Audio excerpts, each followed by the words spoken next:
Elwell? I am Rodney Elwell. Do you wish to see me? Pickett. I beg your pardon. Sarah Pickett. Quite so, your name. In any case, I'm late for They class. said for me to come right away. Who said? The agency. The agency? What agency? Well, of course, the detective agency, Sergeant Coonan. Yes, come in, come in. If I come in, does the door get closed? Naturally. Then I don't come in. Why not? You know why not. You're grown up. My dear Mrs. Pickett. Miss Pickett. And don't butter me up. I have conducted my affairs behind closed doors for 20 years. Not with me. You overestimate both of us. Have it your way.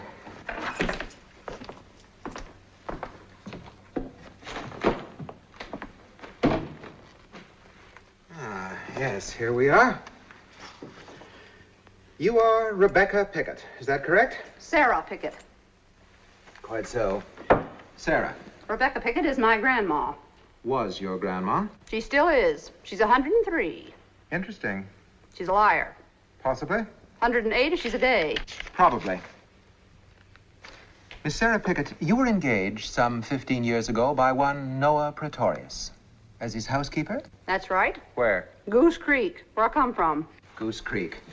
Goose Creek is a little village way downstate, is it not? Way back in the hills. And at that time, what was the profession of this Pretorius? He was a doc. A doc? He healed people. How? If I knew how, I'd be a doc myself. I mean, what were his methods of treatment? Well, some healers use one thing and some use another. But Doc Pretorius used them all. Once he'd give a powder, sometimes syrup, sometimes pills, sometimes a jab with a needle, and sometimes just talk. Just sit there and talk about a body's misery and talk a body into being well. Like working a miracle. Huh? A miracle worker, too, eh? Well, if my grandma isn't a miracle, what is? Your grandma? 4 times she lay down to die, and 4 times he talked her up on her feet. Told her she was going to live forever. Looks like he was right. Doc, healer, miracle worker, possible hypnotist. Check on narcotics administered. Now, Miss Pickett, are you completely certain that this man's name was Noah Pretorius? Would I make up a name like that? And is this Doc Pretorius by whom you were employed the same man as the famous Dr. Pretorius of this university and this city? Doc Pretorius was already as famous as you can get back in Goose Creek. He had people coming from miles around. But is he now the famous Dr. Pretorius? When you say doctor, do you mean school doctor, out of books? That is precisely what I mean. Can't say. For my part, I wouldn't get caught dead in a room with one of them. Miss Pickett, I am a school doctor out of books. That's one reason why the door is open. This man. Is he the healer? The miracle worker? Is this Doc Pretorius? That's him. Only he looked younger 15 years ago. We all did. Not me. We come now, Miss Pickett, to the most important subject of all. What can you tell me about a man named Shunderson? Who did you say? Shunderson. Hello? It's Hoskins, Professor Elwell. Well, in case perhaps, Professor Elwell, you'd forgotten, the class is still waiting. Oh, yes, Professor, of course. No, not at all. It's just that, well, Dr. Pretorius is also waiting to see you. Dr. Pretorius? To see me? Well, he'll have to wait, too. But not for long, eh, Miss Pickett? What's the matter with you? What's in this for me, Professor Elwell? I thought that Sergeant Coonan had made it quite clear. He said you wanted some information from me, but also that you were going to give me a job. That's right. What kind of a job?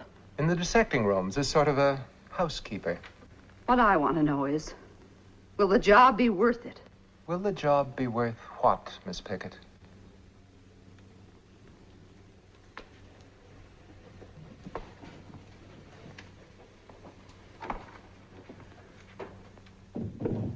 Shunderson. Tell me about him. I didn't know very much. Nobody did. Tell me everything you knew or heard. Every detail.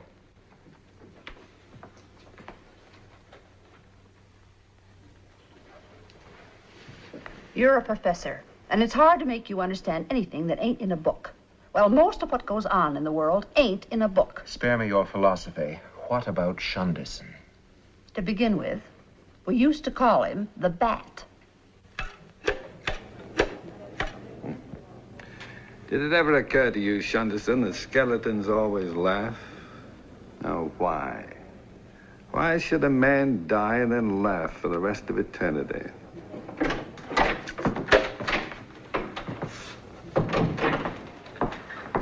What news, Uriah? Oh, I've just spoken with Professor Elwell, Doctor. He regrets exceedingly that he is unavoidably detained. A meaningless phrase which could signify anything from oversleeping to being arrested for malpractice. I've never known the professor to be late before. He'd be the last to tolerate it than anyone else.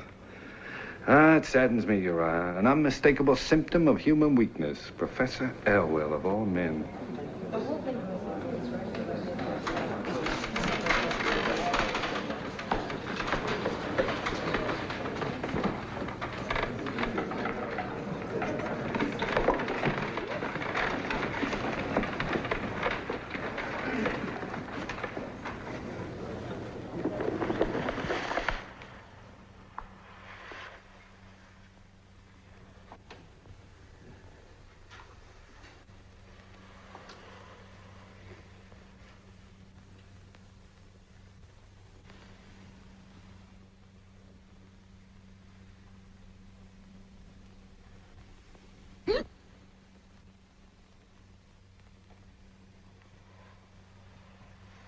Have you your notebooks ready?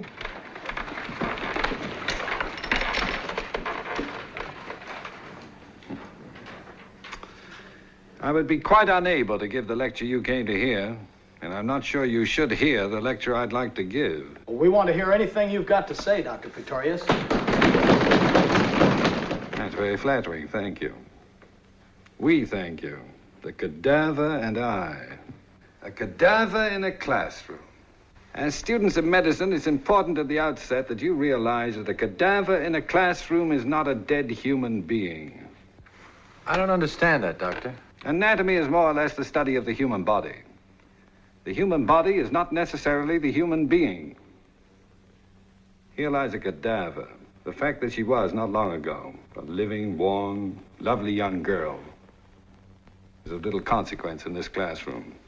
You will not be required to dissect and examine the love that was in her, or the hate, or the hope, despair, memories, and desires that motivated every moment of her existence. They ceased to exist when she ceased to exist.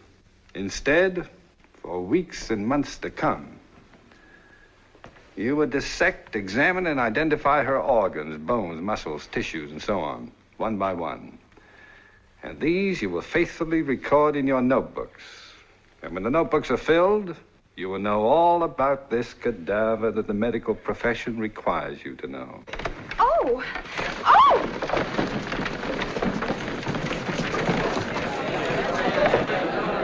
Get back. Get back. Don't touch her. Quiet down. Quiet down. The Super Cubs Cuts would know better than to crowd like this. Back up. Have you any idea why you fainted? Have you ever fainted before? How do you feel? Silly. I think you better tell a doctor about this. There may be a reason. Can you get up now? Good. Perhaps you better go somewhere and relax. You go with her. And you know, if you insist upon studying anatomy, I suggest you do not sit on the aisle. Have a candy. Thank you.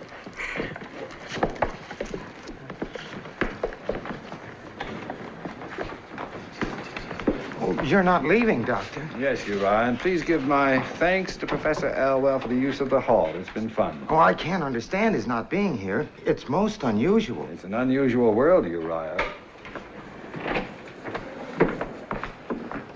I understand I've kept you waiting. Please forgive me. It was most urgent business. My business, on the other hand, was the idlest of curiosity. You were going to let me know about a tumor you'd found. Ah, yes. A malignant dysgerminoma. Professor Elwell, you are the only man I know who can say malignant the way other people say bingo. A malignant dysgerminoma. Good day, Professor Elwell. Good day.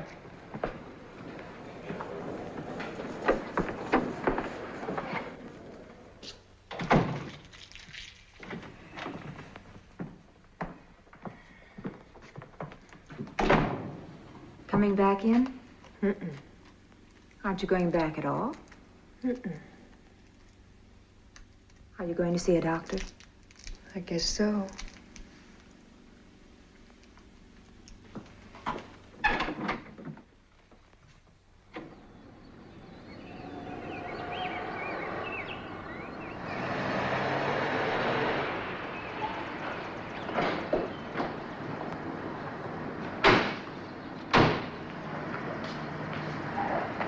Good morning, Dr. Pretorius. Good morning.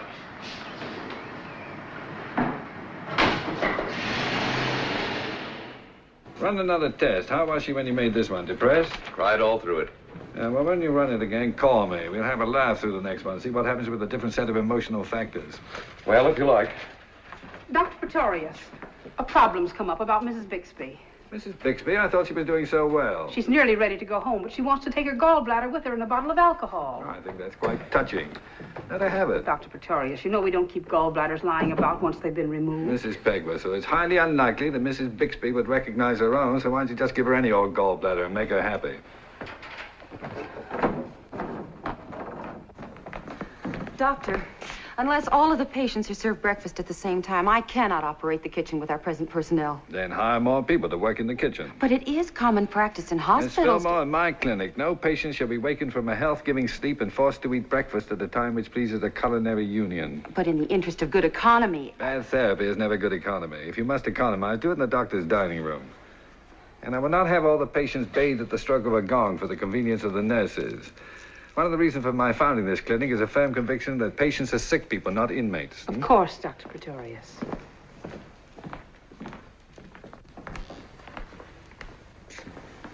I'll bet I know what you're thinking. Here comes Dr. Happiness, the good humor man. If he tries to cheer me up so help me, I'll hit him with an ice bag, right? Wrong. Not that I blame you. One of the few places of being sick is the right to feel good and miserable, and don't let any doctor tell you differently. I was thinking, it's not much fun when you get to be old. Oh, it's even less fun if you don't get to be old. I want to die. You'd like that, wouldn't you? Just lie around in a coffin all day with nothing to do. How was last night? Just fine, Doctor. Well, if we have another good night tonight, maybe tomorrow morning we'll go back into surgery and take another look. Doctor, does it hurt when you die? Not a bit. Where'd you get that idea? They tell me there's so much pain. Oh. Did anyone who actually died ever tell you that? Of course not. Well, there you see. All this silly gossip about dying. You know, I nearly died once. When I was a kid. The doctors gave me up for lost. The nerve of some doctors giving people up for lost as though they'd found them in the first place. Anyway, I was dying, and I was in a coma. You know how it felt? No, how? It was winter at the time. And I felt as if I was flying very slowly in a sled high up in the sky. And the world below was covered in snow and ice and bitter cold. But I was warm and cozy in the back of the sled, wrapped in an ermine blanket. And then I came out of the coma. I came back to life. How'd you feel? Awful. I had a splitting headache and I vomited for 3 days. I've never felt as good being alive as I did when I was dying. You certainly make dying a pleasure, Dr. Pretorius. Well, we'll keep that our little secret, shall we? I wouldn't want that to get around.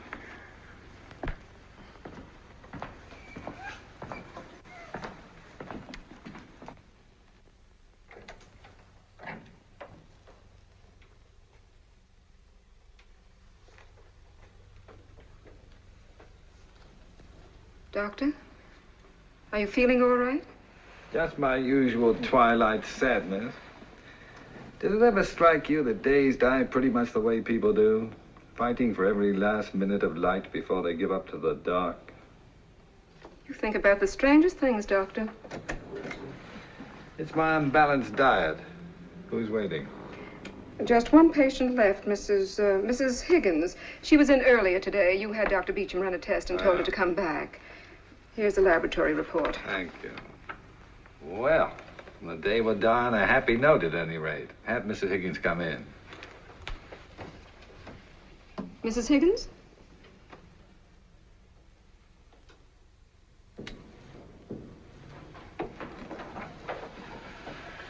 Pardon me for getting up. It's the only exercise I take. Sit down, won't you? Mrs. Higgins, as a doctor, it's my duty, if at all possible, to find something for you to worry about. However, I cannot repudiate a laboratory report such as I hold in my hand. Mrs. Higgins, you have nothing to worry about. You mean everything is all right? Perfect. Then the fainting this morning, it didn't mean a thing, did it? Nothing out of the ordinary. You might eat lightly, however, on the days you dissect cadavers. Oh, that? I've given that up. I wasn't really a medical student anyway, just sitting in on some courses. Well, I imagine it'll be more fun just sitting home with Mr. Higgins. Yes. Yes, it will be. I can't say how grateful I am to you, Dr. Pretorius. But just a routine examination, after all. I didn't exactly save your life. Thank you anyway. Not at all. Now, Mrs. Higgins, don't forget to have Miss James give you another appointment in about a month. In about a month? To see you? Of course, if you can afford it, it might be preferable to have a regular obstetrician. In that case, there are several I'd be pleased to recommend. But didn't you say that I had nothing to worry about? That everything was all right? It couldn't be any better, Mrs. Higgins. You're pregnant. Are you sure? I mean, couldn't there be some mistake? There's always a possibility of error. However, with a result as positive as this, that possibility is remote. After all, it wasn't a very thorough test. I mean, it only took a couple of hours. I thought in order to be sure you had to wait weeks. Not anymore. Nowadays, we find out about everything a lot more quickly than we used to. About life, and even about death. Now, they used to use a little pink rabbit for the pregnancy test. But now they use a frog. Not nearly as cute, but it's a lot faster. Only 2 hours and just as certain. The name of the frog, by the way, is Rhinopipians. Sounds like a movie star, doesn't it? You're not married. What about the baby's father? It has no father. If that were true, it'd be the first time in the annals of biology. I have no husband. But when he knows about the baby... He'll never know. I got a telegram the other day. The other day. Seems as if he left just the other day. Seems as if we met just the other day. It's all such a crazy, mixed-up nightmare. He was in the reserve, the medical corps. That's why I took the courses when he came back and we were married. I wanted to know something about his work. When did he leave? 6 weeks ago. Or was it 5? How right you are, Doctor. How quick we've become with life and death. And had you known him long? No, not even that. Not even long enough to be sure. Either of us. You're not permitted enough time these days to be sure of anything. And then when he had to go, and we had to say goodbye, I was suddenly afraid. I wanted to prove to myself and to him that I wasn't afraid. The frightening things we do sometimes when we're afraid to be afraid. Sit down, why don't you?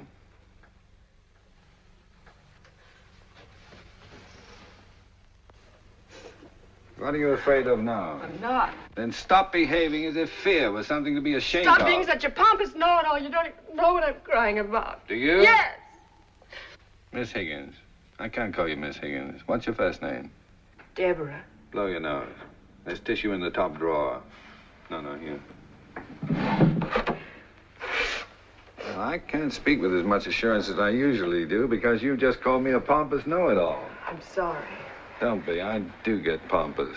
But I'm really not a know-it-all. As a matter of fact, right now I'm confused. By what? Well, it seems to me that if you were crying because of the father of your baby, the time for you to cry would have been when you thought you weren't pregnant. Not now that you know you are. Isn't that so? So, he isn't the reason. No, he isn't. Then were you crying because you're afraid for yourself? Afraid of what people will say? No. You sure? Society has a strict set of rules about that sort of thing. The bylaws of our social corporation. You violated Section A, Article 1. That can bring heavy penalties up to and including expulsion. You really think I'm a coward, don't you? Are you? No. Which brings us to the party of the third part, the baby. Were you crying because of the baby? You can't say there won't be time enough for you to love your baby. And if you're a good mother, to have it love you. It is the baby you're afraid of. In a way. Don't you want it? Of course I do, but I can't have it. I just can't have it. Why not? Why not, Deborah? You couldn't understand. I could try.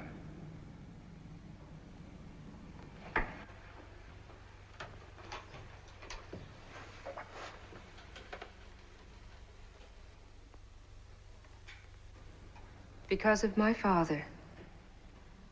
You can never tell about fathers. They can be suddenly understanding at the most unexpected times. He's the most understanding and most gentle man in the world. Well, then? I'm all he's got. If he knew about this, it would kill him. Oh. Well, if you're all he's got, then the baby will give him just that much more. He couldn't live if he knew. Deborah, no man could be as gentle and understanding as you say and still so deeply prejudiced. It's got nothing to do with prejudice. Then what has it to do with? Perhaps, this is only a suggestion, but perhaps if I were to tell him. No. It's possible I could put it to him in such a way No, that... please. It's very kind of you, but you mustn't even consider it. Dr. Pretorius, believe me, if you did see my father, you couldn't tell him about me. Even you wouldn't know how. And if you did, you wouldn't have the heart. Thanks just the same. What are you going to do? I don't know. You had a pretty good idea, didn't you, even before you came to see me, that you were having a baby? I wasn't sure. Tell me, of all the doctors you could have gone to, why did you pick me? There wasn't anyone else I could. Well, when you talked to us this morning, I felt suddenly that you could help me somehow. How? You seem to care so much more about people than just any doctor would, and so... So you came to me for help, and all I did was talk to you some more. There is nothing I wanted from you, Dr. Pretorius, that would have affected your conscience in any way. Not even the tiniest hope that, perhaps for your father's peace of mind? I wouldn't want to buy my father's peace of mind at the cost of yours.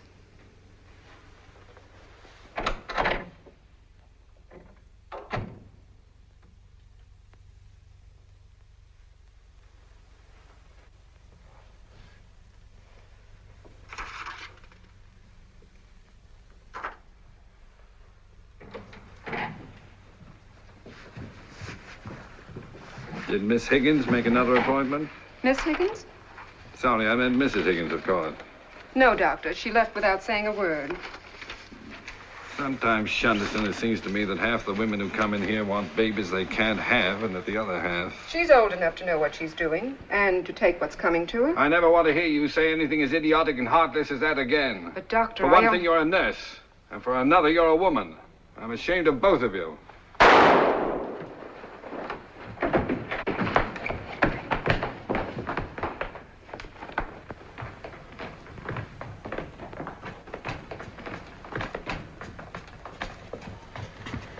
Have her taken to the nearest treatment room. You prepare her yourself. Left side, flesh wound. Doesn't look too bad. Get Billings for intravenous anesthesia. Yes, Doctor.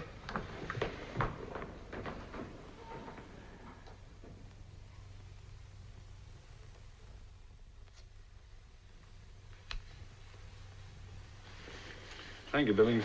Yes, Doctor. Shall I have her taken to the ward, Doctor? Yes, and get some blankets, please.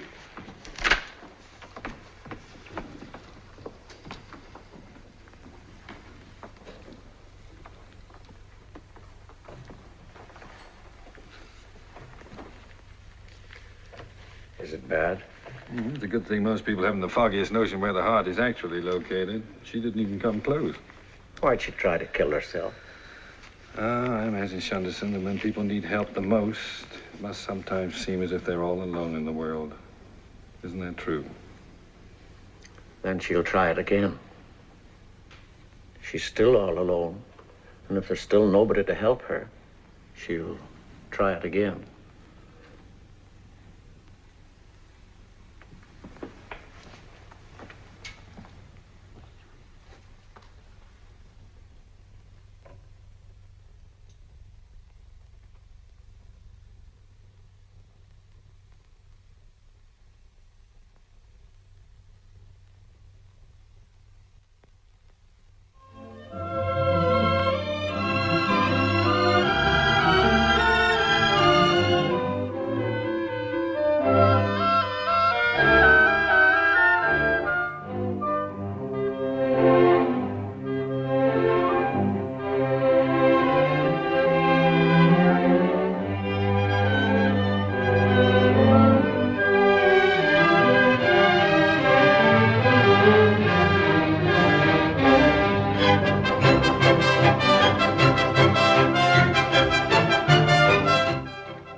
So into the mixed chorus.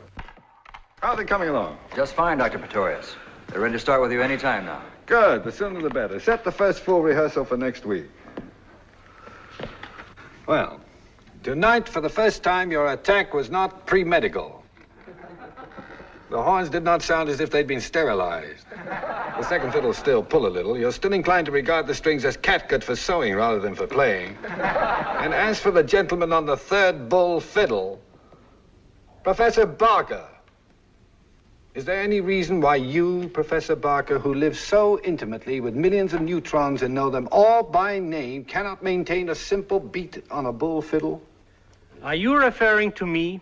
I do not mean to impugn your academic standing, of course. My dear Dr. Pretorius, I would willingly entrust the life of my sister to your skill as a gynecologist, but I would not let you conduct my 3-year-old nephew to the bathroom. The point is that I am the conductor of this orchestra, that you pay no attention to me. I do pay attention.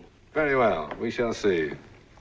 Start at letter B, please, Professor Barker. Just your part alone.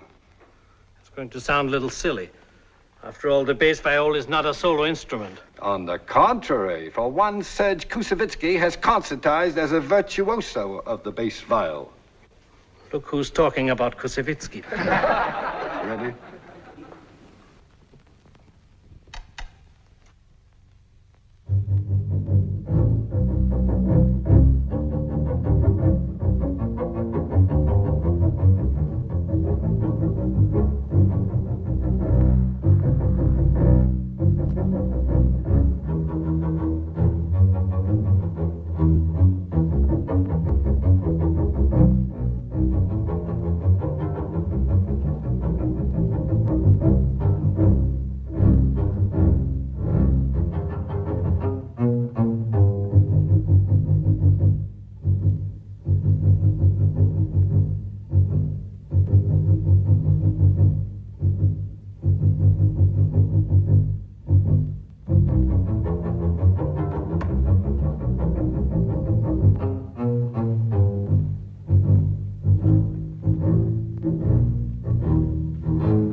Tell me, Professor, do the neutrons bombard the electrons, or do the electrons do it to the neutrons?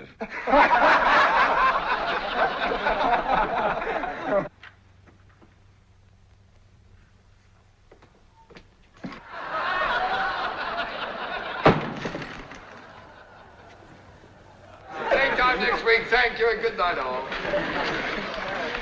Oh, man. I'm glad with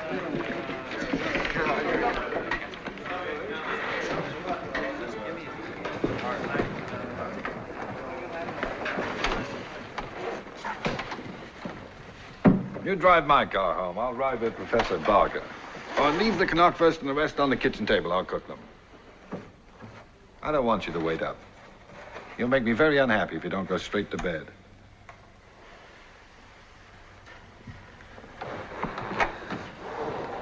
He gets up before I do and won't go to bed till I'm asleep.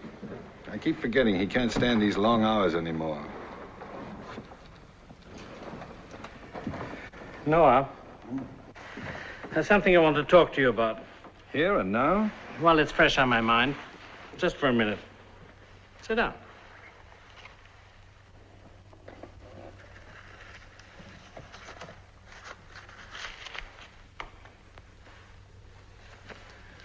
You behave as if you were about to propose. Noah, one of the differences between matter and mankind is that in matter all relationships can be stated, whereas between people they can rarely be put into words. Granted. Now, I want you to know that I'm your good and devoted friend. I've been aware of that for some time, and I am yours. Therefore, I have the right to point out to you that there are occasions when you behave like a cephalic idiot. Also granted. Any particular occasion? Out of a universe full of time and space, only you could pick Rodney Elwell's anatomy class. The good word gets around, doesn't it? Don't take this lightly, Noah. There's been trouble brewing. Talk of rummaging about in your past. Let them rummage. They're spitting into the wind. And all this talk about charges and whatnot, of an investigation. Noah, as a friend, tell me, can Elwell dig up anything in your past that would conceivably discredit you enough to justify, say, a hearing before a faculty committee? How much discredit is enough? I've known you intimately for 10 years, and I can't even guess at what you were up to the day before I met you. Suppose I told you all. Could it affect our friendship? Of course not. I'm glad to hear that.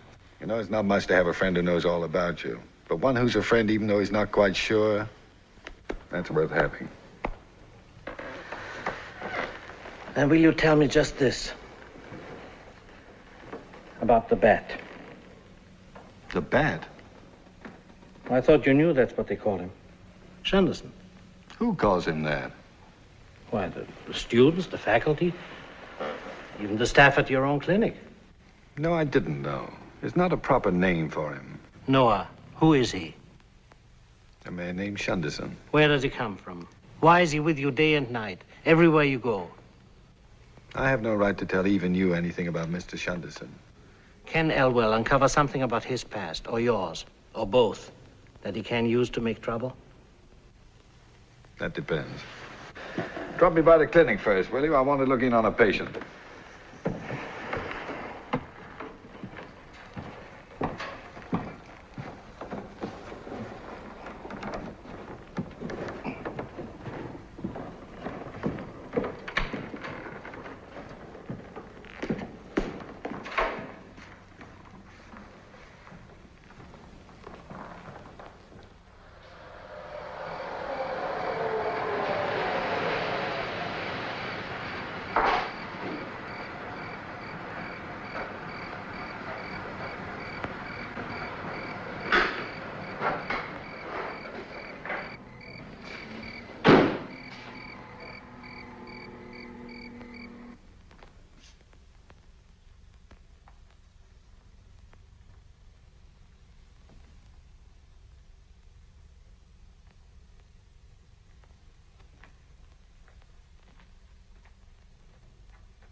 Don't turn the light on, please.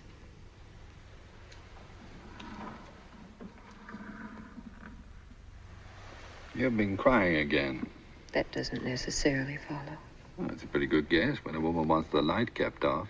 Either that or her face isn't on. I don't mind being seen without makeup. I don't mind seeing you without makeup. You know all about women, don't you? Not nearly enough. I don't mean just as a doctor. Not even as a doctor.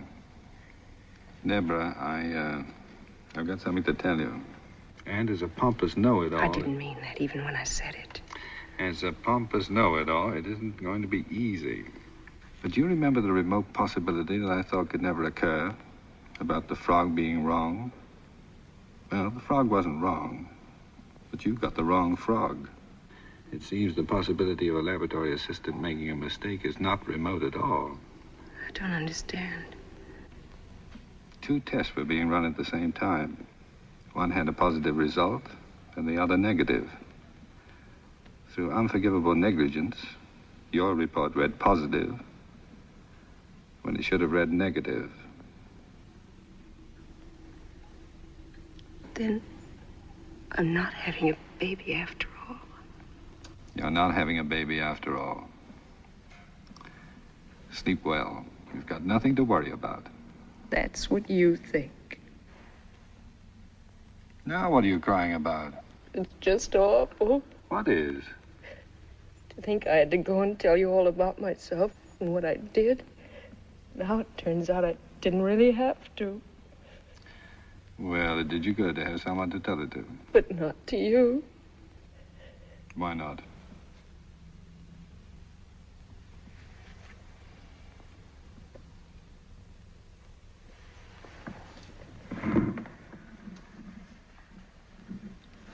I'll see you in the morning, Deborah. Dr. Pretorius, Hmm? are all your patients women? Almost. Guess they all fall in love with you. Not all of them. Just most. Not even most. Good night.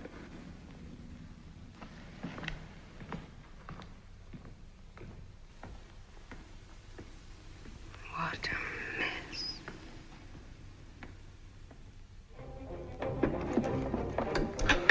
Why do you have to stop by the clinic? Anything interesting? A physician respects the confidence of his patients and does not discuss them with anyone. How true, how true. Was it the young girl who tried to shoot herself? Mm-hmm. Why? Because of an unpremeditated baby. Her condition pretty bad? Better than yours on the whole, just a superficial flesh wound. Then why drive all the way up to the clinic to see her? I wanted to tell her she was not pregnant. Lost the baby, huh? Was it shock or when she fell? She's as pregnant now as she ever was. And why in the name of good sense tell her that she isn't? Pregnancy, my dear boy, is not a state of the mind. Here, get me some of McAllister. 2 reasons. One, to get her a good night's sleep. And the second, to keep her from trying it again until I can find her father and talk with him. What has her father got to do with it? Well, she has an unshakable conviction that the knowledge of what she has done will kill her. You intend to talk him into clicking his heels with joy over the situation? I intend to convince him either to be compassionate about it or to convince her that her father will survive her disgrace and that her chief responsibility is to the baby. Noah. Yeah? Has it ever occurred to you, aside from certain medical considerations, that most of this is none of your business? Thanks. No? What is my business? To diagnose the physical ailments of human beings and to cure them. Wrong. My business is to make sick people well. There's a vast difference between curing an ailment and making a sick person well. We won't go into that. I'm too tired. Besides, doctors bore me. Just one little question. What have you great men of science done with atomic energy to make people well? Hmm? That's wonderful sauerkraut. It tastes like sauerkraut used to taste. There's a German woman who makes it in a barrel. I'll send you some. More beer? Yes, please. Sauerkraut belongs in a barrel, not a can. Our American mania for sterile packages has removed the flavor from most of our foods. Butter is no longer sold out of wooden tubs, and a whole generation thinks butter tastes like paper. There was never a perfume like an old-time grocery store. Now they smell like drugstores. They don't even smell like drugstores anymore. You country doctors live romantic lives. Just think, it might be quintuplets. This time in the morning is usually heartburn or loneliness. Hello? Dr. Pretorius? Dr. Pretorius, one of our patients is missing. Miss Higgins. That's it, Deborah Higgins. It must have been in the last hour, Doctor. Miss Myers said Miss Higgins was sleeping when she made her rounds about an hour ago. We've searched the grounds. Doctor, I just can't imagine how she got out. I can tell you exactly how she got out. By walking down the corridor and out the front door, just as I did a couple of hours ago. No, don't notify the police. I'll take care of it in the morning. Keep looking, of course. And let me know if you find her. Good night.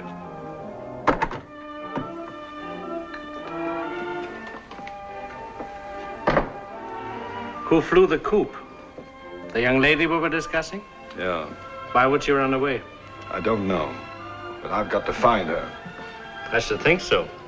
It seems you've got some important information about her that she hasn't got.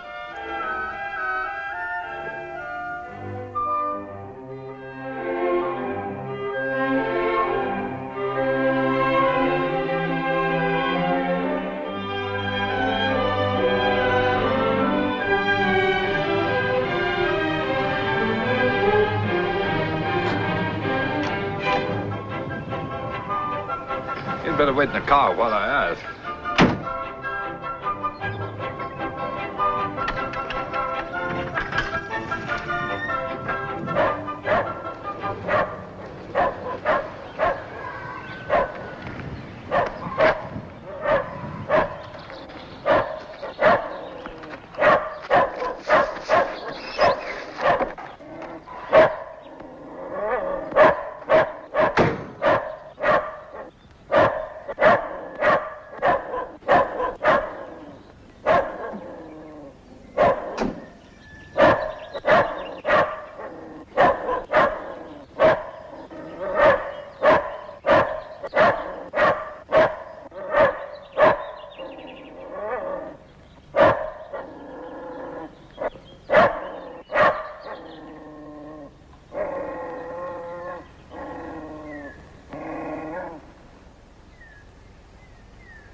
I wondered what Beelzebub was barking at.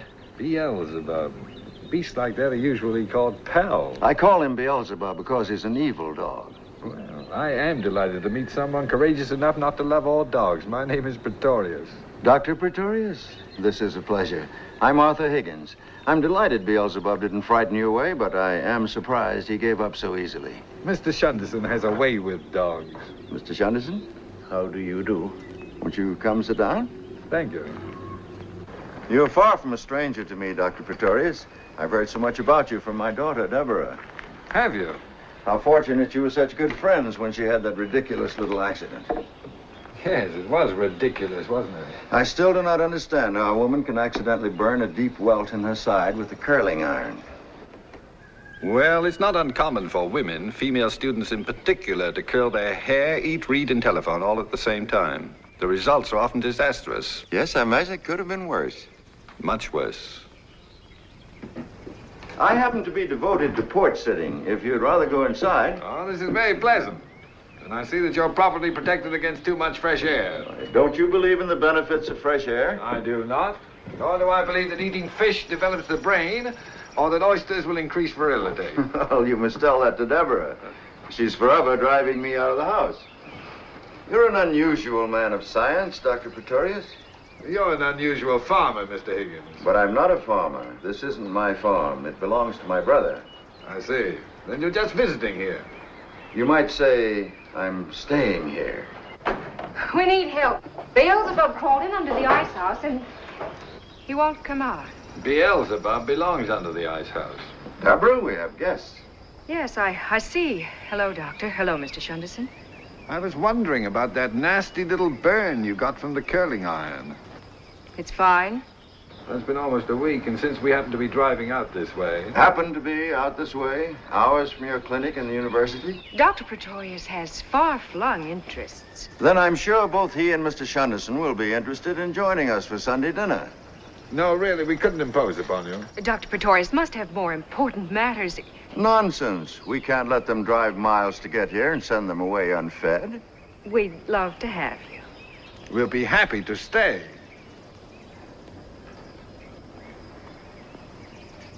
I'll tell Bella.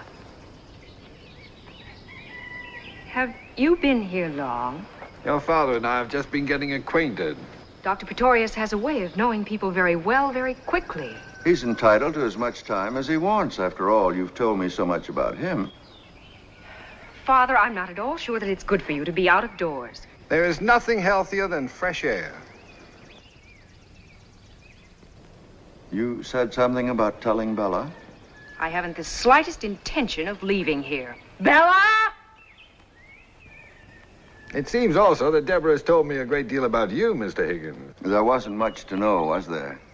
The number of accomplishments in my life, Doctor, is one. Deborah. Quite an accomplishment.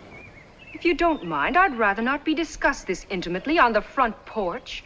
On the front porch, you're in a test tube. It is obvious that you're going to be discussed. So why do you insist upon remaining where you're not wanted? Well, why should you want to discuss me? There's nothing to discuss, is there?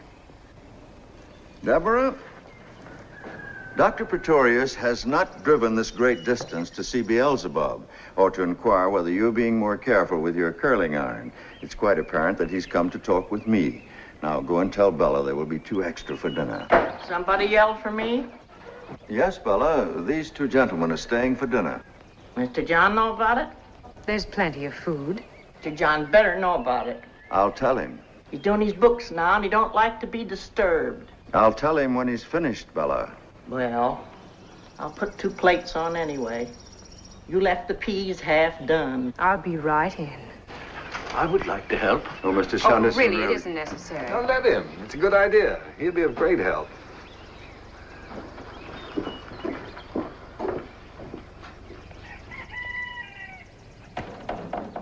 May I ask, is Mr. Shunderson your servant? He's my friend, but he likes to help. I see. Dr. Pretorius, I referred a moment ago to Deborah as the only accomplishment of my life. I'm sure you were being modest. Oh, she's more than my only accomplishment. Quite simply, she's my only contact with and reason for what is sometimes described as life. If you'll permit a rather lurid analogy, Deborah is my heartbeat. Mr. Higgins, please don't feel that you have to tell me anything. No, I want to tell you about myself for just a moment. I can't say what makes me want to. Perhaps it was Bella's rudeness. Perhaps because I think of you already as a friend. Have you got a match? No. I smoke too much anyway. The Mr. John Bella seems so concerned about is my brother. He owns this farm.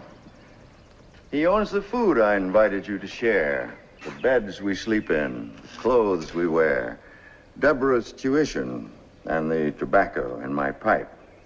The pipe is mine.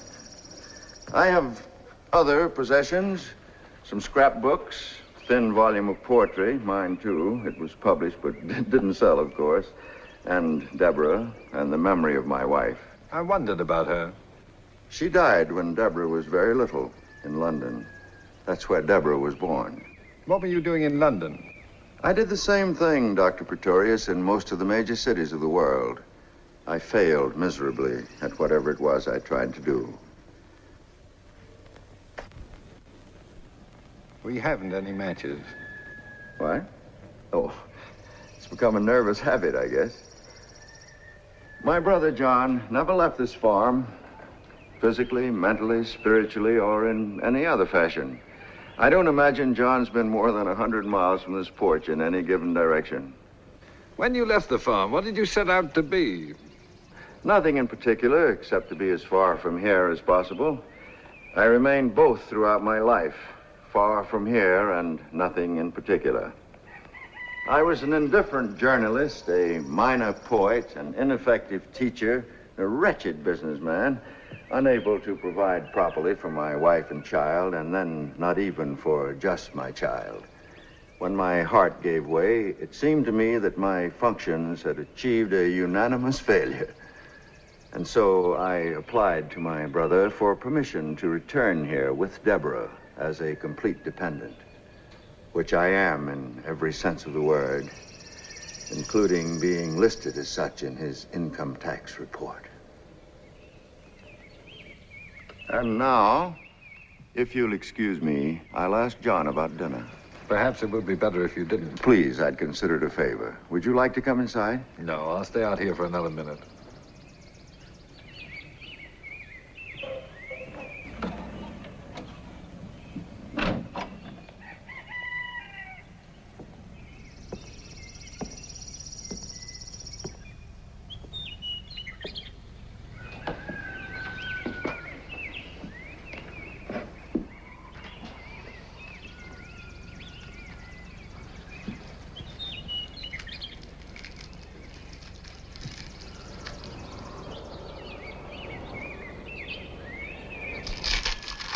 I thought you were helping in the kitchen.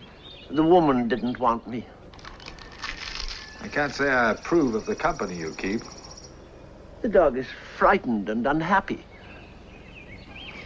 He has that in common with most of humanity. It's not going to be easy. What you came here for.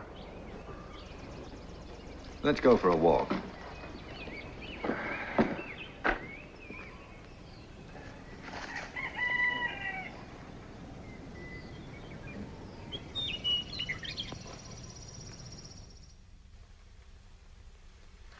Sunday ain't Sunday without chicken.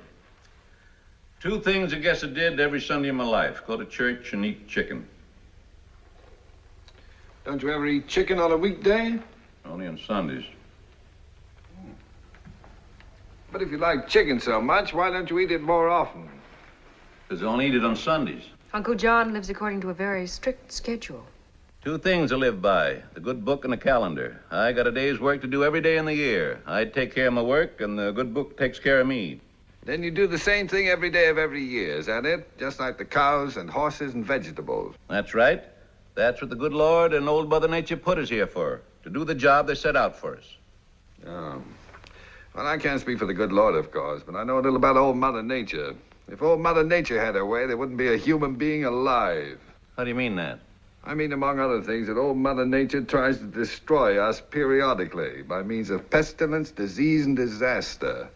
That's why the human race has been at war with old Mother Nature ever since it became the human race. What do you mean, became the human race? Is that what you teach? No, and I'm not really a teacher. That merely happens to be my opinion. You make a lot of money? John, really, I don't think you... I don't mind telling him. Yes, Mr. Higgins, I make a lot of money as a doctor. But then I'm one of the few fortunate ones. I'll say. We got one here in town, works night and day. Hasn't got a red cent. If you had a teacher here in town, he'd be a little worse off than even your doctor. But then the government doesn't pay them for the patients they don't treat or the children they don't teach. Oh, you mean like I get paid for not growing some crops? I never could figure that one out. But then, never asked too many questions about it. Never look a gift horse in the mouth. You? I never look any horse in the mouth. Well, I'm going back to working on my books. Then I'm going to sleep a while till it's time for my radio programs. Off my schedule today, income tax. I ain't complaining, though. Got more deductions than I thought. Doc, do you mind if I put you and your friend down as a couple of feed salesmen? Flattered. Just don't call me Doc. That way I deduct the whole dinner. Every little bit helps. I write it all down in a book. Most of my equipment don't cost me a thing, writing it off year by year. What's it called, Arthur? Depletion and depreciation. Yeah, that's it. Means it's running down. Don't work so good as it did.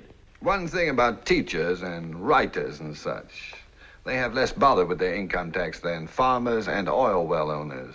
That's so? Why? Because their equipment is talent and a highly developed mind. And when they run down and don't work so good as they did, the depletion and depreciation can't be written off their income tax. See what I mean? What's so smart about them? Don't play the radio loud while I'm sleeping, Arthur. No, John.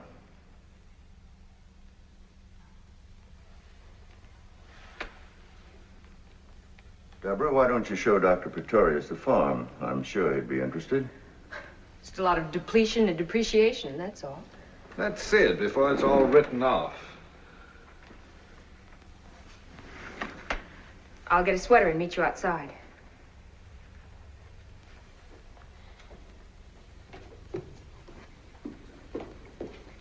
How old were you when you learned to walk? I did pretty well by the time I was 4. When did you leave the farm? I was 16. It couldn't have taken you 12 years to make up your mind. You enjoy music, Mr. Shenderson? More than anything.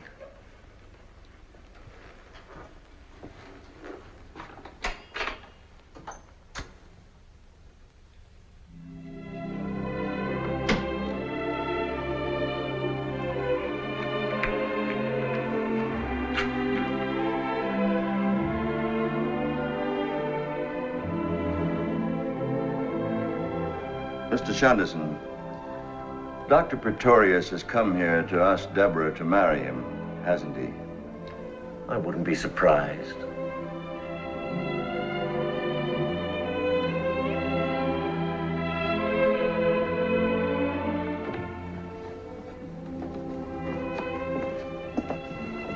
This, as you see, is the dairy. The cows are out in the pasture.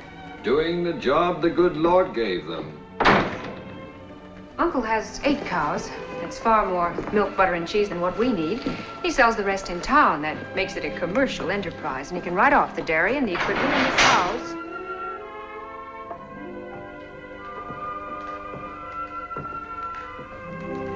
I think I like the dairy best of all. It's certainly spotless, isn't it? The Board of Health is very strict about that. Where'd you hide Bella when they come around? Under the ice house? Down here. This room is for the separator and things. I'd stay out of there if I were you. You might get caught in a room with a dead end.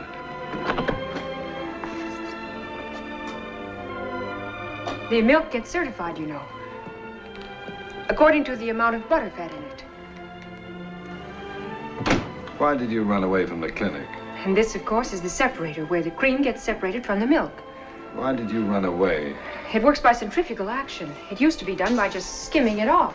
But the cream, being lighter than the milk, rises to the surface. Deborah. Because I had to. Why? I had to, that's all. Why? Because.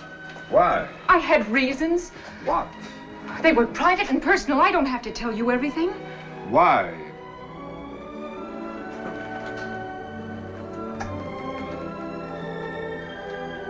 I'm in love with you. What makes you think so? I can't give you symptoms. It's love, not measles. Am I being pompous again? Well, there are some things you can't be scientific about. Even so, why should that make you want to run away in the middle of the night in your bathrobe and slippers? I didn't want to see you the next morning. I wanted to see you. Not if I knew about you what you knew about me, you wouldn't want to. Possibly, I don't know. A person just doesn't fall in love that fast. Or that often. I just couldn't lie there anymore and think about it. I couldn't stand it. Don't you see, if I do love you, then how could I have been in love with him? And if I didn't love him, then why? And anyway, even if I did, why did I have to go and tell you about it? You crying again? No, but I want to run away again. No, no more running away. No, you were right about your father. I couldn't have told him. He'd have understood, but I couldn't have told him. Certainly you couldn't have.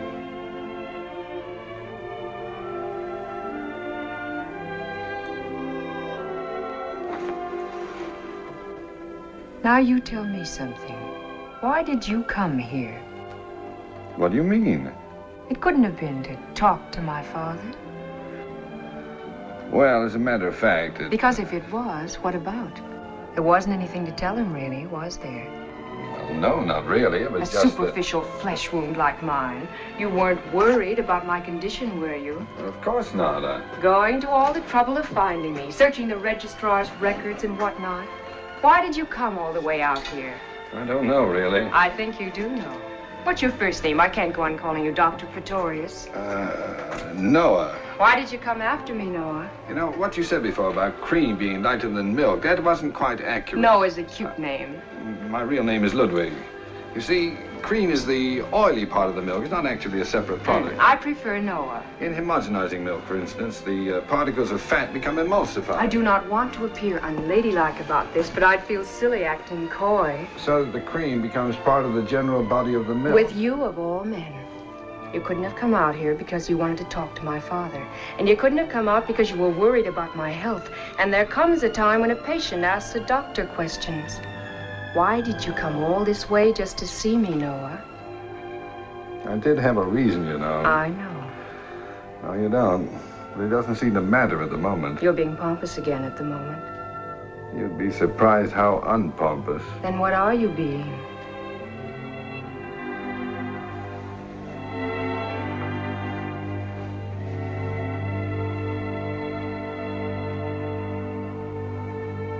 Well, things do have a way of happening, don't they? Old Mother Nature. Old Mother Nature knows best.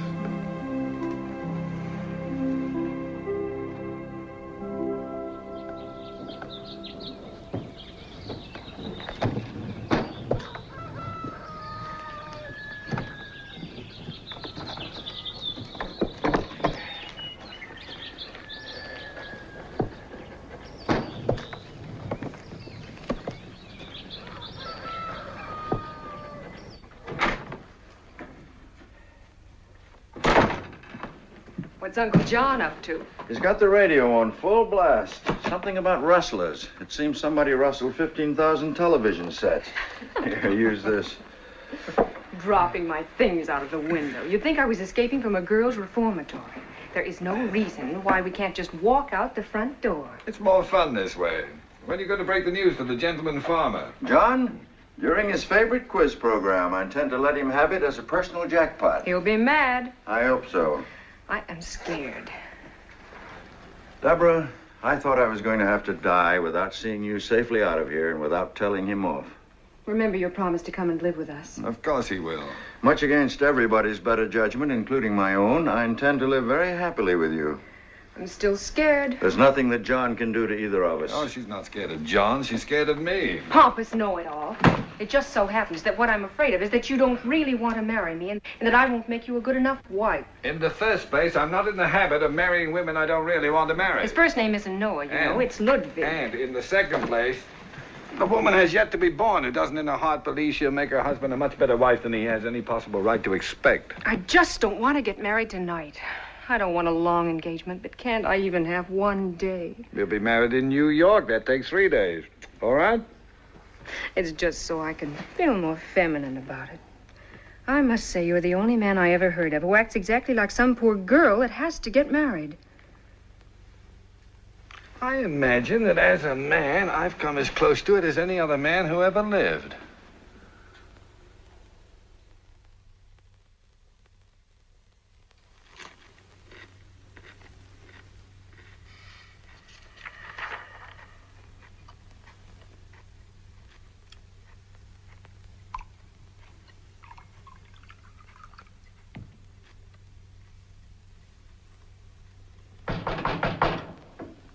Come in. I got it, Professor. Sergeant Coonan. I got your man.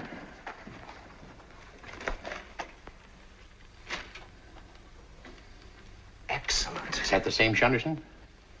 Very probably. Could you identify him from this? Almost positively. You got to do better than very and almost. My dear man, this newspaper appeared in 1917. The photograph is 34 years old at least. The identification may not be entirely positive, but it satisfies me. We got to be sure. Get me a new picture of this character. There are none that I know of. Mr. Shunderson has always manifested a violent aversion to being photographed, even to snapshots by students. Want me to handle it? Please. Okay.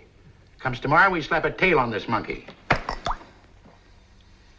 Mr. Coonan, I have spoken to you about this before. I must be able to understand you. Oh. What I mean is, starting tomorrow, we have him followed. Unhappily, it'll have to wait until Monday. Dr. Pretorius is undermining a medical convention in New York and will not return until then. Monday it is. Good luck to you.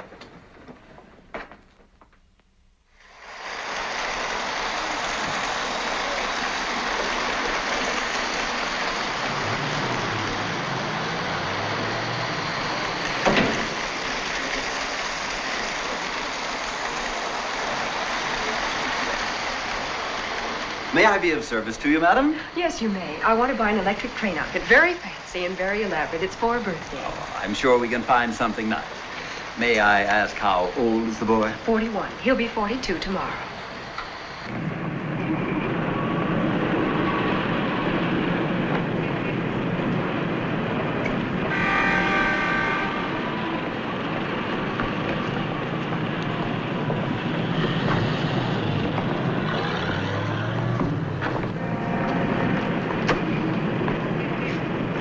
Shunderson.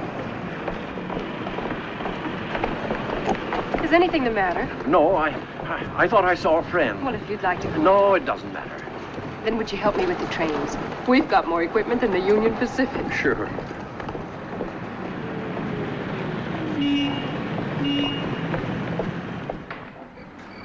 Good night, Dr. Victoria. Good night. Good night, Doctor. Good night.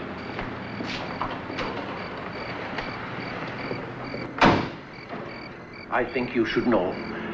Someone took my picture today. Give me one to wear in a locket around my neck. It wasn't that kind. He ran away after he took it. I see. Perhaps it would be better if I went away, too. No. You've made a great career. You have a home now, a wife, responsibilities. No.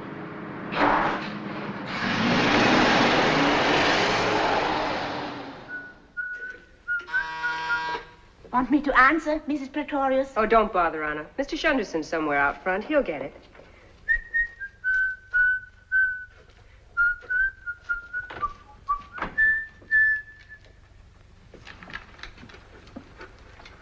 Professor Elwell from the university. At this time of day? What about? He's come to see Dr. Pretorius in very urgent business. Shall I call him? Certainly not. Dr. Pretorius is not to be disturbed. I'll talk to Professor Elwell.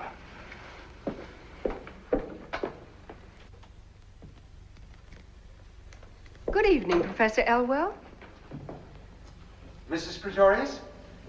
This is indeed an honor. I'd heard, of course, of Dr. Pretorius's marriage, but until now I had no knowledge of the extent to which he was to be complimented upon his exquisite taste. Thank you, Professor. How sweet of you to come all this way just to say those nice things. Won't you sit down? Thank you. No, my business is with Dr. Pretorius. A most urgent and confidential matter. And I have no wish to intrude for long upon what seems to be a festive occasion. His birthday. So, these must be happy days indeed for your husband. Unfortunately, they're busy days, too, and at the moment he's in a very important conference. But surely if you were to tell him that a most pressing matter concerning the university... I'm afraid he cannot be disturbed. Mrs. Pretorius, I assure you that it is necessary for me to talk with him. It just is not possible. You're welcome to wait if you like, but I assure you my husband will be in conference until dinner time. I, too, have a home, Mrs. Pretorius. I have come here at no little inconvenience to myself. Exactly what have you come here for, Professor Elwell? I have a message for your husband. Not a happy one, I regret to say. Oh? Well, if you'll give it to me, I'll see that he gets it. I had hoped, that is, I have been asked to inform Dr. Pretorius of it in person. Has the message to do with some confidential information about a patient? It has to do only with your husband. Well, then in that case, it doesn't matter whether I tell him about it or he tells me. A relationship of such mutual trust is heartwarming. Thank you. You understand, of course, that my presence here is a matter of duty, not necessarily personal inclination. You are well known, Professor, as a man without personal inclinations. Thank you. May I have a glass of water? On the table. Help yourself. It's so beautifully arranged. Just drinking some water won't hurt it. You're extremely generous.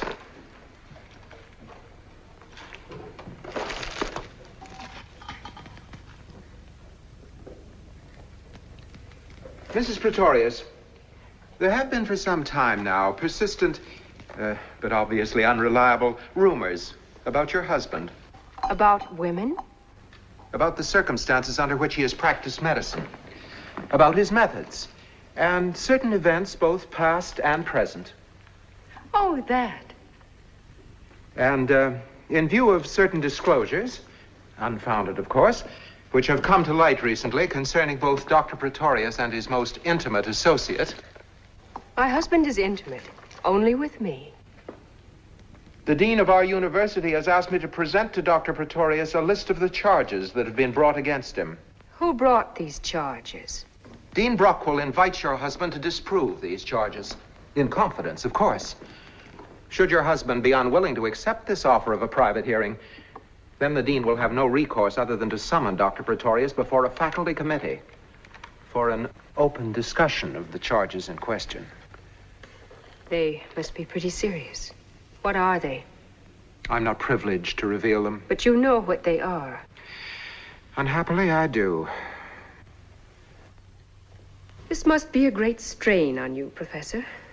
The performance of one's duty in a profession founded upon such high standards of honor, dignity, of learning and ethics. One thing you can be sure of, my husband isn't going to sneak into the dean's office to clear his name in private. You'll drag those nasty, vicious rumors of yours right out into the open and get rid of them in the open, where you've been spreading them. Mrs. Pretorius, you're not being objective. We are discussing my husband, not a kidney. You are also leaping at conclusions. All rumors need not necessarily be vicious and nasty. It depends upon the viewpoint. I am pretty well committed to one particular viewpoint, Professor. Quite so. Well, I must be going.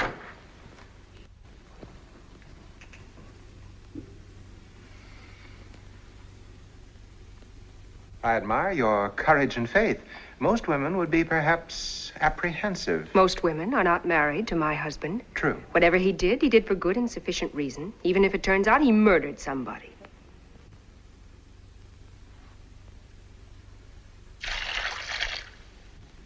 I have never had occasion to envy Dr. Pretorius. May I say that I envy him you? You have that right under the Constitution of the United States. Will you show the professor to the door, Mr. Shunderson? He's leaving.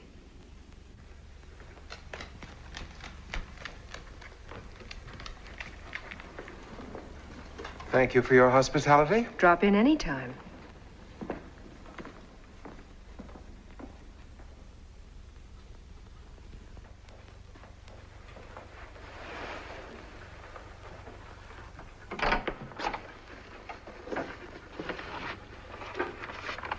Give this to the miracle man.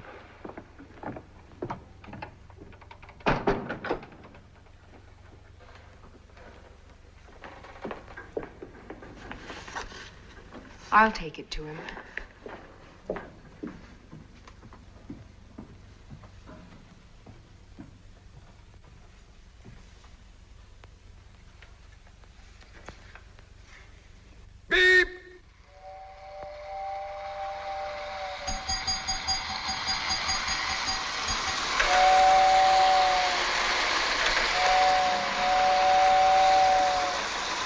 Beep, beep.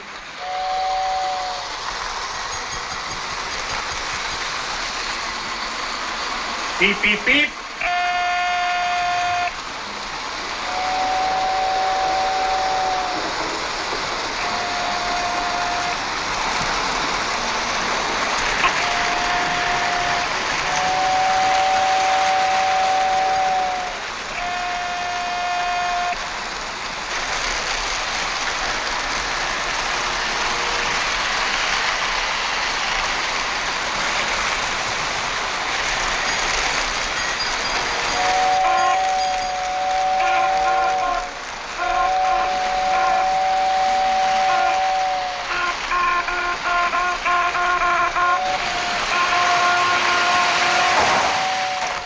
What was that?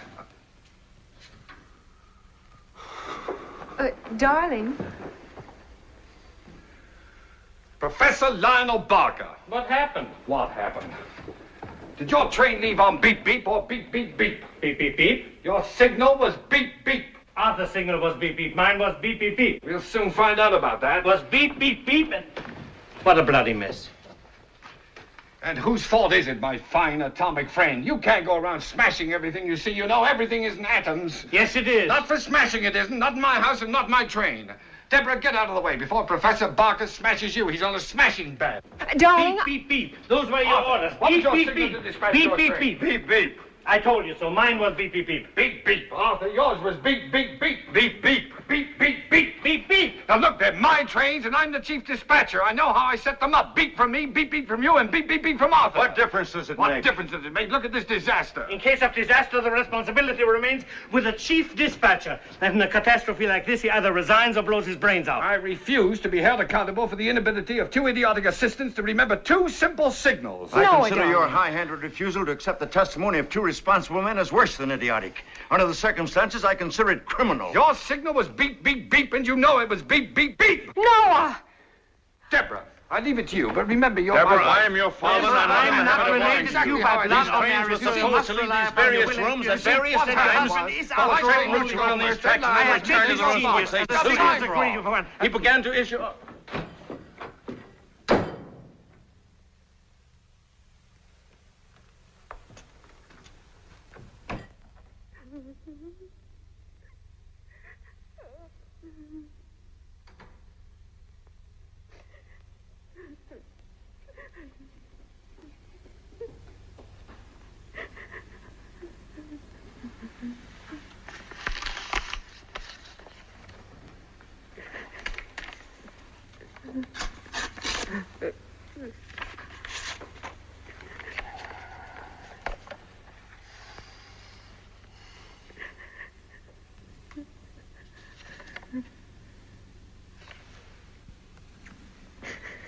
Is this what you're crying about? Then what? It's just that I love you so much. And I went and put all those candles on that cake when you're really only 9 years old. According to this document, I am not the picture of childish innocence you imagine me to be. Do you want to read it? No. Do you want me to tell you about it? Not if you think you shouldn't. Not if you think you shouldn't. Is a phrase used exclusively by women who assume a man's guilt without having the guts to come out and say so. Nothing could be less important to me than this whole business of rumors and charges against you. That's my girl. Just a minute. Oh, just from the type of men who attack you, anybody'd know you were innocent. Anybody but half an eye. You haven't done anything you shouldn't have you, Noah? Many times. But not as a doctor. Don't let it worry you. I won't. Noah, does it seem to you that I cry a lot? Truthfully, darling, there's never been anything like it since the little Dutch boy took his finger out of the dike. He never took it out. That's what killed him. Pompous know-it-all. I never used to cry at all, you know. Oh, if I bump my head, something like that. But now the least little thing that happens, I start to bawl. Why do you suppose it is?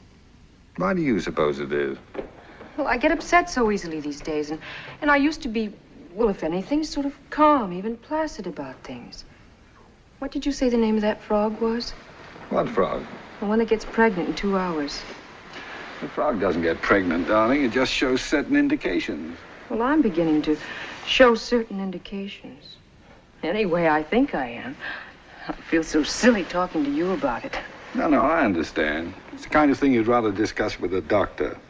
I don't pretend to be an expert about such things, but I've always thought I was a fairly normal adult young lady who knew roughly what every fairly normal adult young lady should know. Right now, I feel like a kind of idiot Elsie Dinsmore.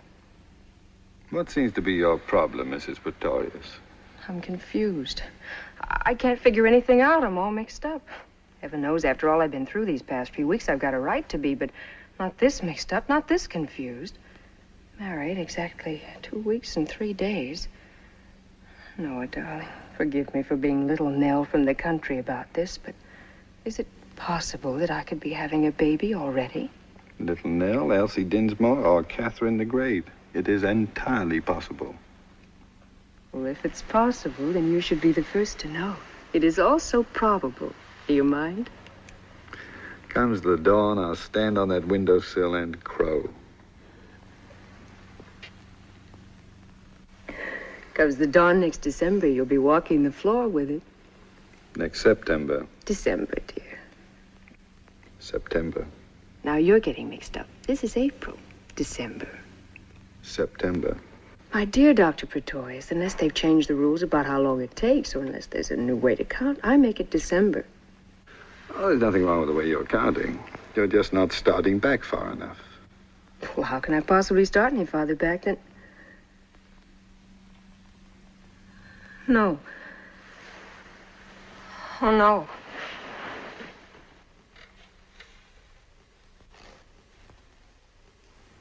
You're quite a noble character, aren't you? I've never thought of myself as one particularly. No, really. I mean, I've heard of doctors that were self-sacrificing and unselfish, but apparently there's no limit to yours. Deborah, you couldn't be more wrong. Were you that afraid I'd kill myself? How afraid is that afraid? Afraid enough to marry me, to keep me from it? Is it conceivable to you that I would? It seems obvious, doesn't it? You mean that as a doctor, I was faced by a situation which I could only meet by marrying you? That I did it as a remedy? Deborah, as you know, I believe in using any form of therapy that would make people well. But it would be highly impractical to make marrying my patients a standard form of treatment. Why did you marry me? Because I was in love with you. Is that why you came to the farm? To ask me to marry you? No. Not consciously, at any rate. Let's not mess with the unconscious right now. We've got enough conscious trouble to worry about. You fell in love all of a sudden, didn't you? All of a sudden. I'm still falling. Let me know when you hit bottom. Anytime within the next 30 or 40 years. You came to the farm because you knew I was pregnant. And then you met my father and my uncle. And you understood why I tried to kill myself. But by that time, you were all mixed up in it because you told me that silly lie about the wrong frog. And I was so obviously in love with you. It was all over me like a tattoo. And so, with no possible way out for anybody, all of a sudden you fell in love with me, and that solved everything. And everybody lived happily ever after. For 2 weeks and 3 days, that is. Until I found out that my baby isn't going to be yours. Funny. This calls for tears, and I haven't got any. I take it all back about my being normal and adult and lady. What makes you think it isn't going to be my baby? Because it isn't. Because its father is someone you never even knew. Someone I can't even remember as well as I should. All of which, however true, has nothing to do with our baby. His interest in this world will begin as it does with all babies, when suddenly, through no fault of his own, he is rudely deprived of a warm, secure, and well-fed existence, which he has every reason to believe will go on forever, and finds himself upside down in the air, being smacked on the backside. Are you going to love him? Of course I am. So am I, and we'll keep him warm, and we'll feed him and make him feel secure again. And give him brothers to play with. All boys, eh? Now, it's time you stopped thinking about yourself and started thinking about my baby. No. If you really suddenly fell in love with me. No if. Why? I couldn't say why. Haven't you ever wondered? Falling as fast as I am, I don't have time. A man as exact as you with a reason for everything. And I'll find it. Any time in the next 30 or 40 years, I'll start wondering. I won't be doing much else, it looks like, except wondering. About you and me, about you and the baby, me and my fine character. Are you feeling sorry for yourself? I'm feeling sorry for you. Don't be. I love you. Be that. Forgive me. Shut up. Love me.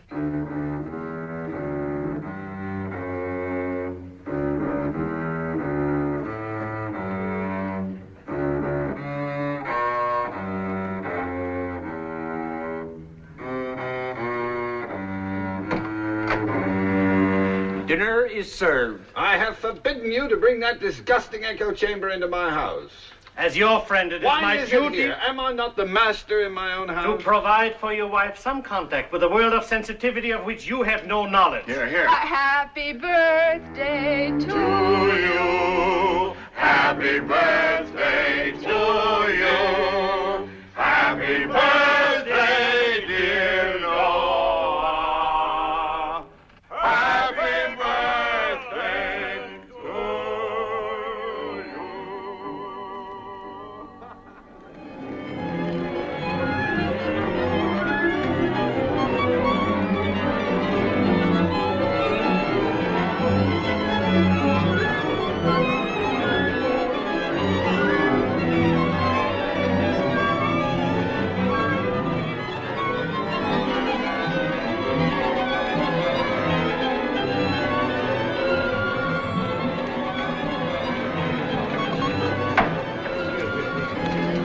Excuse me.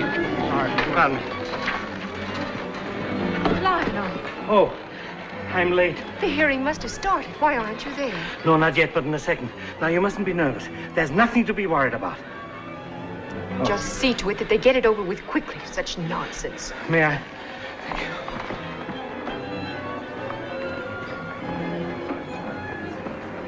How dare they hold their silly investigation the same night as the concert? It's unforgivable. It may be worse. From what I hear, Professor Elwell and his gang insisted upon it. They consider it unlikely that Noah will conduct if the hearing goes against him. The reasons for it could then hardly be kept confidential. The hearing will not go against him. And besides, Noah would conduct on his way to be hanged.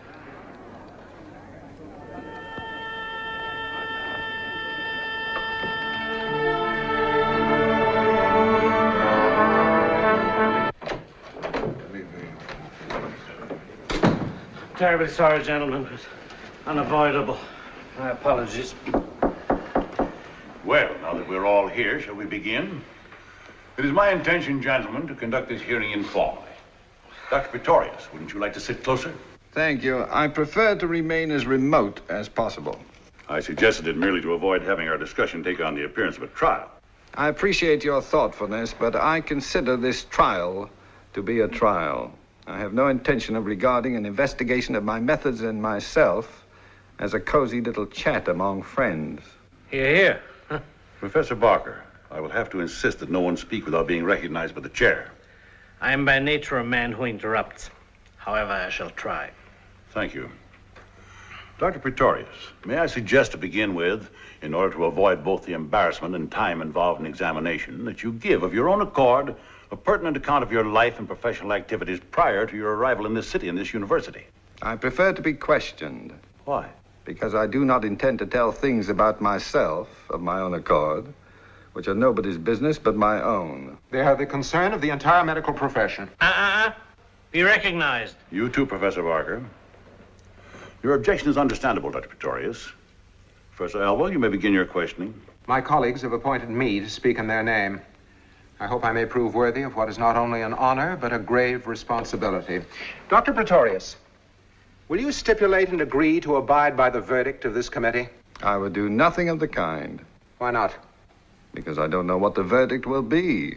The verdict will affect you seriously, whether you agree to abide by it or not. Then why ask idiotic questions to which you already know the answers? One horse on you, Elwell. Will you admit that in 1936, you were a highly successful quack and miracle healer in a remote little village in the southern part of this state? I will admit nothing of the kind. Where did you live in 1936? In Goose Creek. Would you describe Goose Creek as a thriving metropolis? It is a remote little village in the southern part of this state. Exactly. And what was your source of income in Goose Creek in 1936? My practice. You practiced openly? I was available to anyone at any time.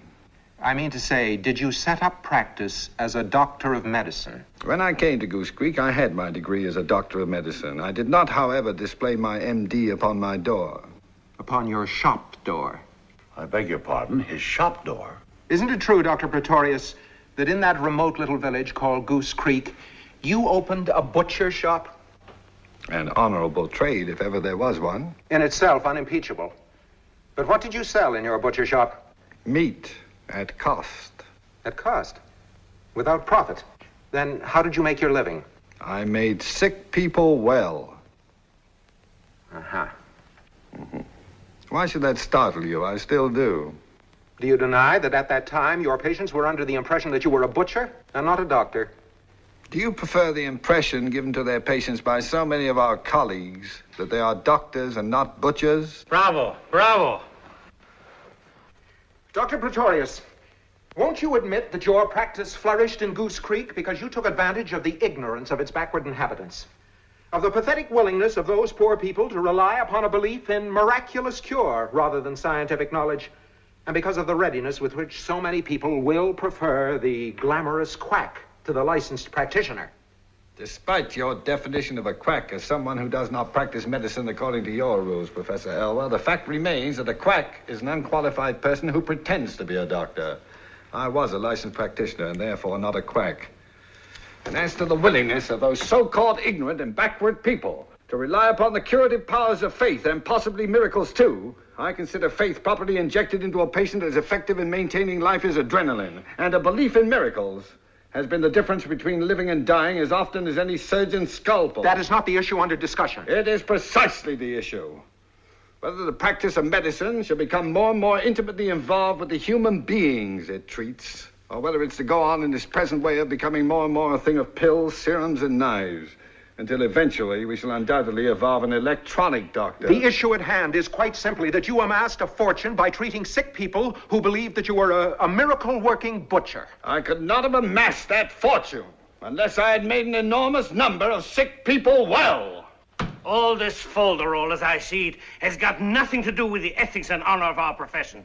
It has everything to do with envy of one man's genius for healing the sick, of his use of remedies you can't prescribe by in bottles or apply with a knife. Call Pretorius a psychiatrist, high priest, voodoo, medicine man, witch doctor, anything you like. But don't investigate him, gentlemen.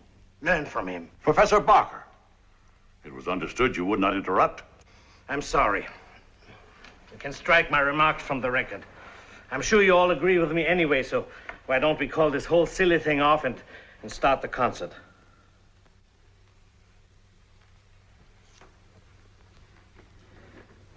It would interest me, Dr. Pretorius, to know why you ever left this lucrative practice in Goose Creek, and under what circumstances. I'd always intended to leave when I'd acquired enough money to start a clinic of my own. As it turned out, I left a little sooner than I'd planned. You see, I'd fired my housekeeper. She was falsifying my grocery bills and splitting the money with the grocer. Unfortunately, she had previously discovered my medical diploma in a bottom drawer of my desk. In revenge for being fired, she let it be known around Goose Creek that I was not a butcher at all, but a licensed MD. I was confronted by a crowd of angry townspeople and forced to admit the truth. I narrowly escaped being run out of town on a rail. Any more questions, Professor Elwell? A great many more, thank you.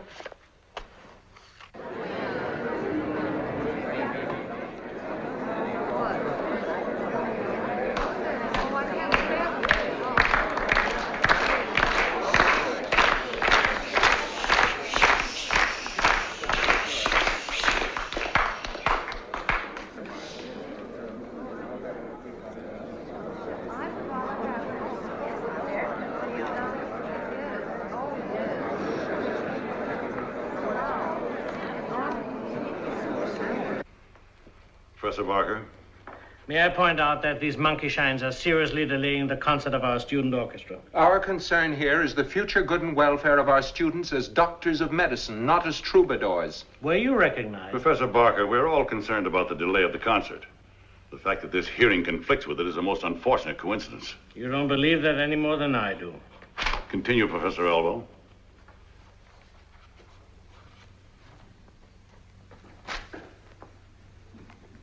Dr. Pretorius. I thought you'd forgotten me. Who is Shunderson? I take it you mean Mr. Shunderson. Mr. Shunderson is my friend. Is he associated with you professionally? Not as a professional. He helps at whatever he can. He is also employed in your home as a manservant or butler, is he not? I do not employ him at all. He works at whatever he pleases, where he pleases, and when. He is never very far from your side, or for long, it seems. Rarely. Dr. Pretorius, what was Mr. Shunderson before you knew him? I refuse to answer that question. What were the circumstances under which you made his acquaintance? I refuse to answer that question.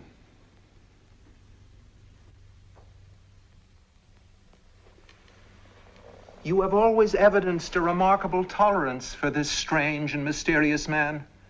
His qualifications have been questioned. His blundering and slow-wittedness have caused complaint, and yet you have protected him at all times to the fullest extent of your authority. His qualifications concern no one but me, since his responsibility is to no one but me. As to his so-called blundering and so-called slow-wittedness, perhaps I overlooked them because I know the reason for them. And is the reason of so delicate a nature that you cannot divulge it even here? I have no right to divulge it anywhere. May I suggest to you then, Dr. Pretorius, that your refusal to divulge it is not out of loyalty to Mr. Shunderson, but is due to some unsavory and dishonorable coercion upon you, because the reason, which has been so delicately characterized here, has to do simply with Mr. Shunderson having been a convicted murderer.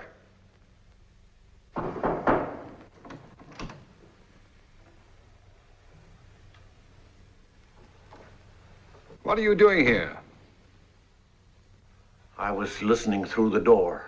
I protest against this highly irregular, unethical, and probably prearranged eavesdropping. Elwell, you can use more words more unpleasantly than any irritating little pipsqueak I've ever known. Gentlemen, I suggest we leave the saloon floor and return to a more academic level of behavior. I want to tell my story. He'll never tell it. But what you want to know about me has nothing to do with him. Well, let's hear it by all means. Okay. Certainly, Mr. Shunderson.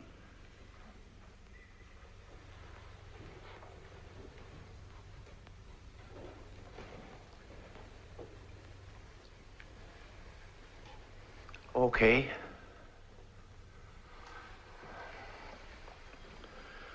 I'm not a fancy talker.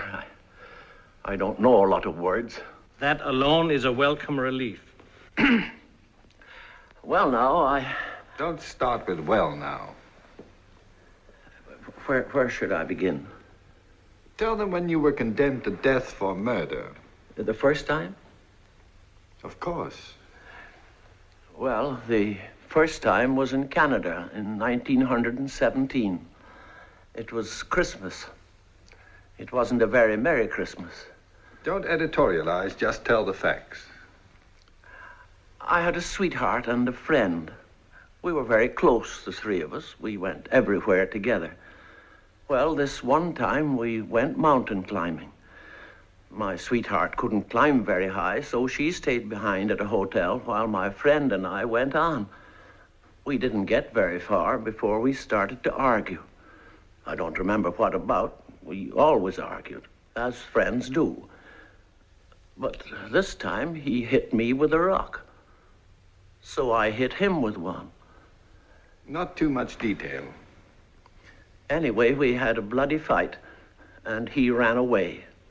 So I went back to my sweetheart. She was waiting in the lobby of the hotel. She didn't even say hello. She took one look at the blood on my clothes and saw that I was alone and started to scream, "Murderer, murderer." That was how I found out that my sweetheart and my friend were sweethearts. Who saw to it that you were arrested and charged with murder? Oh, my sweetheart, of course.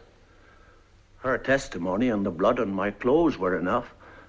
I was found guilty of murdering my friend, and I was condemned to death. But because nobody could produce the corpse of my friend, living or dead, my sentence was commuted to 15 years at hard labor. And was the corpse of your friend never found? I found it myself. After I served out my full 15 years at hard labor, I found it accidentally. I was walking past a restaurant in Toronto. I happened to look in the window, and there was the corpse of my friend sitting at a table eating a bowl of soup. I think it was pea soup. Immaterial and irrelevant. Well, I went in and spoke to my friend in a very friendly fashion. I asked him very nicely where he had been for 15 years and why he never admitted that I didn't kill him. His answer, gentlemen, was unsatisfactory. So I hit him in the face with the bowl of soup. Then I hit him with a chair. Somebody called a policeman. The policeman had a club. I took the club away from him, and it was with the policeman's club I finished up on my friend. I tried to explain to the policeman that if I was committing a crime, it was a crime for which I had already paid the penalty. He arrested me anyway. You were released, of course. No, I was tried for his murder again and sentenced to death again. But how could you be tried twice for the murder of the same man? The prosecutor insisted that this was not the same murder. The first time, no dead body was produced as evidence. Well, the prosecutor was very fair about it. He was willing to admit that my first conviction was probably a miscarriage of justice, but even though the first jury made a mistake, he said I didn't have the right to commit a murder just to correct that mistake. He demanded the death penalty, and I was condemned to death. But this time you were pardoned. No, this time they didn't even commute my sentence. You see, the fact that I killed my friend with a policeman's club made it a very serious crime. Then, will you tell us, Mr. Shunderson, how did you manage to escape? I didn't escape. Well, what happened to get you out of it? Nothing. I was executed. Executed? This is absurd. It was on the morning of the 29th of February, 1932. A leap year. It was a gray and rainy morning. The hangman put the noose around my neck. And then we had to wait because some official forgot his glasses. They held an umbrella over me so I wouldn't get wet. And then the official's glasses came. He read something. The minister prayed. I closed my eyes and thought of my mother. The floor went out from under me, and that was that. I must protest against this fantastic and childish assault upon our intelligence. You be quiet. Then what happened? The next thing I felt was a finger with a rubber glove on it. It was in my mouth, pressing down on my tongue. I bit it, and somebody yelled. I opened my eyes, and that was the first time I saw Dr. Pretorius. Only he wasn't a doctor then, just a medical student. I think I can make this next part of the story clear to you. At the time all this happened, I was just finishing my studies as a medical student. I was also keeping company, as they say, with a young lady who happened to be the hangman's daughter. Both the hangman and his daughter were generous and sympathetic. The hangman, in particular, was sympathetic to my desire as a student of anatomy to have a cadaver of my own. Well, knowing that Mr. Shunderson's body would go unclaimed, because certainly no one was ever more alone in this world than poor Mr. Shunderson was, the hangman managed to send it to me immediately after the hanging, along with a sweet note from his daughter. I was delighted, of course. But not for long. I soon found out that Mr. Shunderson was still alive. You must have been furious. He told me his story. We put some pig iron in the cheap wooden coffin that he'd arrived in, and had it buried in a charity graveyard. From that day on, he has never left me. And I think it is understandable that from time to time he may seem a little confused and perhaps even a little dull-witted.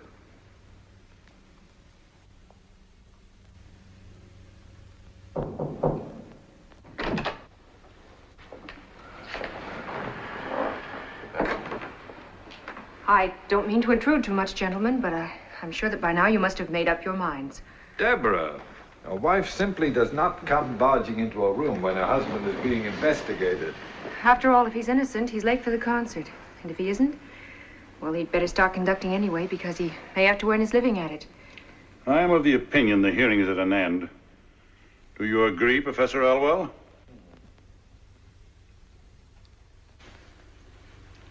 The trouble with you is, Elwell, you've never had a cadaver of your own, much less one that bit your finger. And as for this incredible evening, gentlemen, the sooner we can forget it, the better for all concerned. And I think we've held up the concert far too long.